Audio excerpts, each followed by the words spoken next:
Nothing ever goes away until it has taught us what we need to know.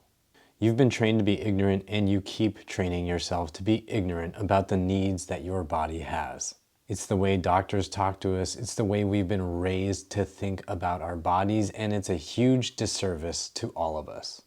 We're taught that our own bodies can only be understood by external experts with shiny lights and fancy tools and expensive electronic machines. So there's no point in trying to understand our own bodies. But the truth is very different and very low tech. Let's get ready to think right, move right, and feel right. Nothing ever goes away until it has taught us what we need to know is a quote from Pema Chödrön, a Buddhist monk.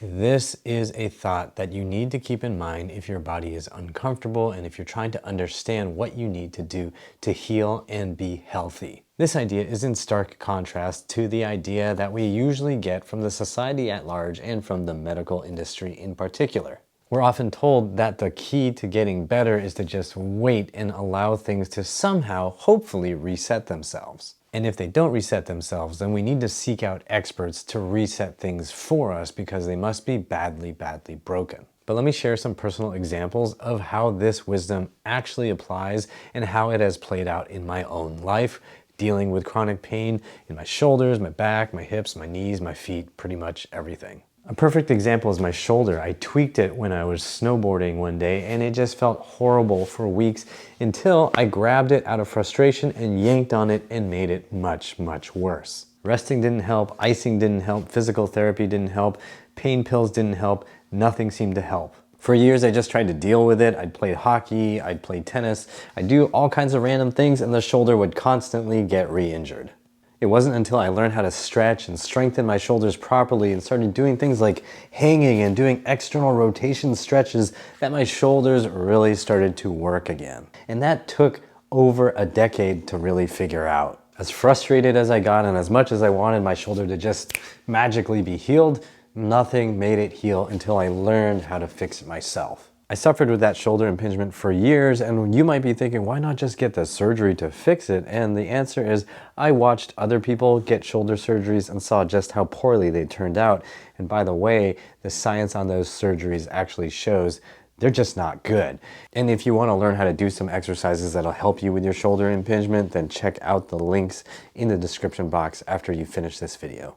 I also had a long period of back pain that wrecked me for years. I went to bed every night with a sore back, woke up every morning with a sore back, and just always felt fragile, and I was only in my teens. Pain pills like anti-inflammatories and Vicodin didn't do anything to fix my problem. They just sort of numbed it and kept things at bay, but I still felt terrible every day. I felt weak and I felt like I just didn't have any hope. So I just suffered and suffered until one day I discovered that if I put pillows under my knees, my low back muscles could actually relax and everything slowly started to feel normal again. And then once I started learning how to strengthen my back, strengthen my core, and balance things out between my core muscles, my hips, my spine, I could feel normal and good again. But if I had just followed my doctor's advice and continued to take pain pills and wait and hope and pray that my back would just get better somehow, I never would have gotten better. And now let's talk about my hip pain.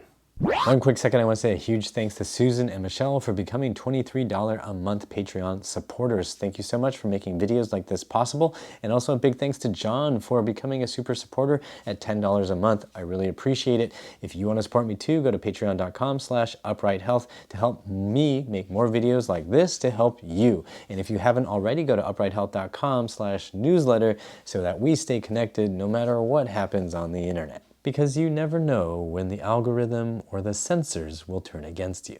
All right, let's get back to it. In my 20s, my hips would feel terrible when I was lying on my side trying to sleep. I would just feel this awful aching, gnawing sensation in my hips, and it would just get worse and worse and worse the longer I lay on my side. I was trying to follow the advice of just resting until things reset and felt better, but resting made things feel worse.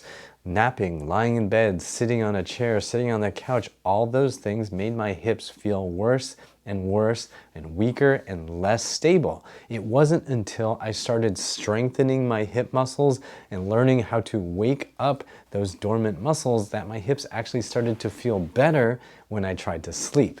I actually made a video about this whole saga that I will link to in the description box. Please check it out when you're done with this video. The key here is that resting and waiting wasn't ever going to solve my problem. And the great irony is that the medical industry often pushes resting and waiting as its primary solution for joint pain until you get so bad that you end up getting a surgery that has no scientific basis to back it up. You can take pills or get injections to help numb some of the pain and maybe calm down some of the inflammation. But ultimately, if you don't learn what your body is trying to teach you, you're going to continue to suffer. And it's going to be very frustrating because it seems like there's no rhyme or reason to it. Until, of course, you learn the lesson that the discomfort is trying to teach you.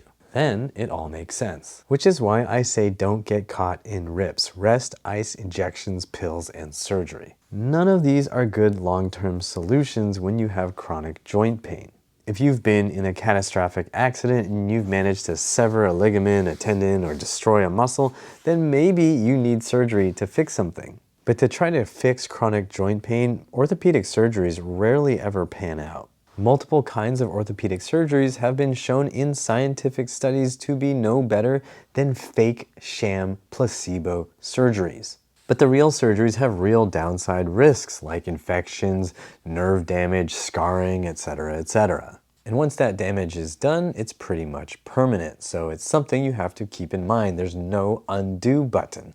I talk a lot about the science around surgeries in another video that I will link to in the description box. As for pills and injections, numbing your pain means you're not going to learn what you need to learn about your body, which means that pain is still going to be there and you're going to need to keep taking more and more pain pills to try to numb that pain. Over the last 2 decades, we've learned that when you take opioids to try to kill pain, you actually make pain worse because you completely mess up the brain chemistry going on in here and you start needing to take more and more of those pills to stop the pain that keeps getting worse and worse. I have a detailed video on pain pills that I'll link to down below.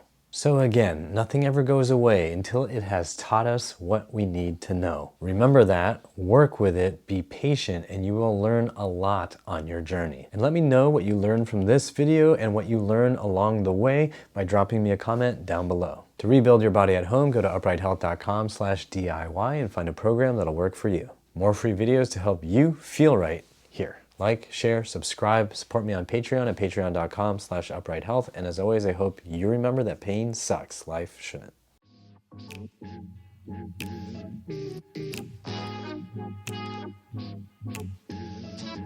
Every time